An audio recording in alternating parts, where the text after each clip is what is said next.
Welcome back on MGM 90.8 FM. साथ है तो बात है. शो श्री आपला ऑल इज वेल आणि आरजे अमृता आहे तुमच्यासोबत. आणि आपल्या इथे दर बुधवारी आणि शनिवारी ओळख संविधानाची ही एक खास सेगमेंट असते. आणि आजच्या सेगमेंटमध्ये आपल्याला MGM विद्यापीठाच्या राज्यशास्त्र विभागाचे डॉक्टर हनी सोनकांबळे सर काय सांगतायत, चला ऐकूयात. नमस्कार, मी डॉक्टर हनी सोनकांबळे, सहाय्यक प्राध्यापक राज्यशास्त्र विभाग MGM विद्यापीठ छत्रपती संभाजीनगर.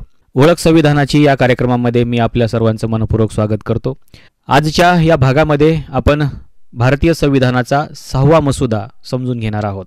यापूर्वी आपण भारतीय संविधानाच्या 5 मसुद्यावरती चर्चा केली होती. स्वातंत्र्यापूर्वी जे संविधानाचे काही आराखडे तयार होते त्या आराखड्यावरती आपण चर्चा करतो आहे. आजचा जो आराखडा आहे हा आराखडा आहे समाजवादी पार्टीचा. अर्थातच जयप्रकाश नारायण यांच्या नेतृत्वाखाली समाजवादी पार्टी तत्कालीन परिस्थितीमध्ये जी काम करत होती त्या पार्टीने देखील संविधानाचा एक मसुदा तयार केलेला होता. हा मसुदा त्यांनी का तयार केला होता याच्या पाठीमागचं कारण देखील आपण समजून घेणार आहोत. आपल्या सगळ्यांना माहिती आहे की समाजवादी पार्टीने 1948 मध्ये एक संविधानाचा आराखडा तयार केलेला होता आणि त्या आराखड्याला त्यांनी draft constitution of free India असं म्हटलेलं होतं.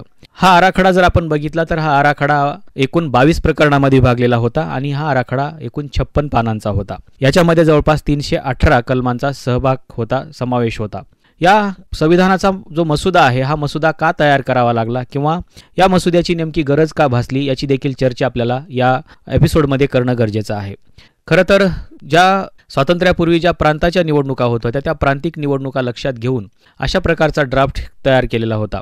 हा जो संविधानाचा मसुदा आहे हा मसुदा तयार करत असताना जयप्रकाश नारायण यांनी 2 महत्त्वाच्या मुद्द्यावरती भर दिलेला होता.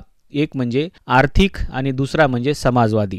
या दोन्ही गोष्टींची चर्चा आपल्याला थोड्या प्रमाणामध्ये करावी लागणार आहे. परंतु या मसुद्यामध्ये नेमकं काय होतं हे जर आपण सुरुवातीला बघितलं आपल्याला लक्षात येईल की याच्यामध्ये 27 प्रकरणं होती. त्या 27 प्रकरणामध्ये प्रोटेक्शन फॉर मायनॉरिटी याच्यावरती मोठ्या प्रमाणामध्ये चर्चा करण्यात आलेली होती. आणि दुसरी महत्त्वाची गोष्ट म्हणजे इक्वल ऑपॉर्च्युनिटी फॉर ट्रायबल्स म्हणजे आदिवासींसाठी इक्वल ऑपॉर्च्युनिटीवरती देखील चर्चा करण्यात आलेली होती. त्याच्यामुळे या 2 महत्त्वाच्या गोष्टी या मसुद्यामध्ये आपल्याला पाहायला मिळतात. आता काँग्रेसच्या विरोधामध्ये जाऊन हा मसुदा तयार केलेला होता खरं तर प्रामुख्याने. त्याचं कारण असं होतं की काँग्रेस ही भांडवलदाराचं नेतृत्व करणारी संघटना आहे असं जयप्रकाश नारायण यांना वाटत होतं. भविष्यामध्ये जे काही भारताचं संविधान तयार होईल ते सर्व संविधान हे भांडवलदारांच्या हिताचं तयार होईल असं त्यांना वाटत होतं.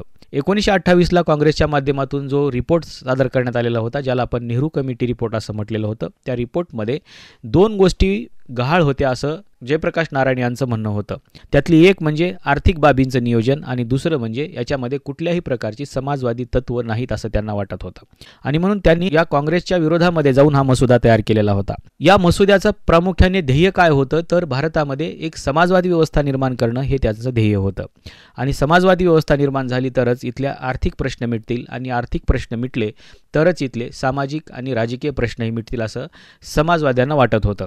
आणि म्हणूनच समाजवादी पक्षाची जी भूमिका आहे ही भूमिका मांडत असताना डॉक्टर बाबासाहेब आंबेडकरांनी देखील ॲनिलेशन ऑफ कास्टमध्ये प्रामुख्याने ही भूमिका मांडलेली होती की समाजवादी पक्षाचं नेमकं ध्येय काय आहे. आणि त्याच ध्येयाला अनुसरून 1948 मध्ये समाजवादी पार्टीच्या वतीने हा मसुदा तयार करण्यात आलेला होता. या मसुद्याचं जर पहिलं आपण कलम बघितलं तर आपल्याला लक्षात येईल की या मसुद्यामध्ये नेमकं काय होतं. या मसुद्यामधले कलम 42 असं सांगत होतं की राष्ट्रीय अर्थव्यवस्थेच्या विकासात संपूर्ण जनतेची मालमत्ता ही राज्याचे मुख्य आधार असेल असं त्यांनी म्हटलेलं होतं. अर्थातच संपूर्ण जनतेची जी मालमत्ता आहे ही मालमत्ता राज्याचा मुख्य आधार असेल असं म्हटलेलं होतं.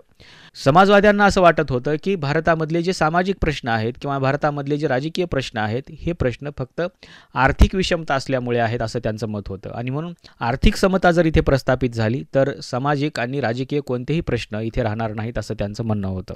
आणि म्हणूनच त्यांनी तशा प्रकारचा मसुदा तयार केलेला होता. म्हणणं असं होतं की जी काही जनतेची मालमत्ता आहे ती मालमत्ता देखील राज्याच्या विकासासाठी असलेली मालमत्ता असेल किंवा त्याला त्यांनी असं म्हटलेलं आहे की राज्याचा मुख्य आधार हे जनतेची मालमत्ता असेल असं त्यांचं म्हणणं होतं. आणि म्हणूनच त्यांनी अशा प्रकारचा मसुदा तयार केलेला होता. परंतु काँग्रेसला आर्थिक लोकशाहीऐवजी त्या काँग्रेसला राजकीय लोकशाही महत्त्वाची वाटत होती. आणि म्हणून काँग्रेसने जो मसुदा तयार केलेला होता तो मसुदा प्रामुख्याने राजकीय ज्या काही लोकशाहीची प्रक्रिया आपण म्हणतो त्या लोकशाहीच्या प्रक्रियेमधून जाणार होता. परंतु समाजवाद्यांना हा मसुदा तशा पद्धतीचा नको होता. त्यांना असं वाटत होतं की इथे समानतावादी तत्व तत्वांचा उल्लेख या संविधानामध्ये येणं गरजेचं आहे आणि म्हणून त्यांनी समानतावादी तत्वांसाठी असलेली ही जी राज्यघटना आहे ही राज्यघटना त्यांनी तयार करण्याचा प्रयत्न केलेला होता.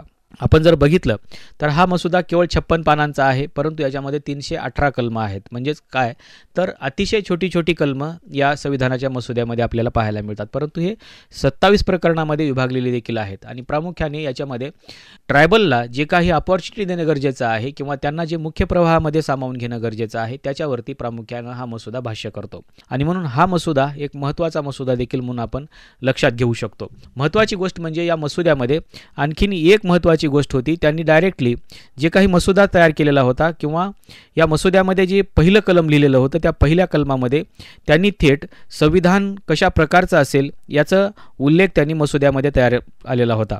याच्यामधलं जे पहिलंच वाक्य होतं ते पहिलं वाक्य असं होतं की आम्ही भारताचे लोक एक सार्वभौम लोकशाही प्रजासत्ताक स्थापन करण्याचा आणि लोकशाही समाजवादी व्यवस्था स्थापित करण्याचा गंभीरपणे संकल्प करतो. अर्थातच ही जी लोकशाही असेल ही लोकशाही राजकीय नसेल किंवा ही लोकशाही सामाजिक नसेल, परंतु ही लोकशाही समाजवादी लोकशाही असेल असं या मसुद्यामध्ये नमूद करण्यात आलेलं होतं.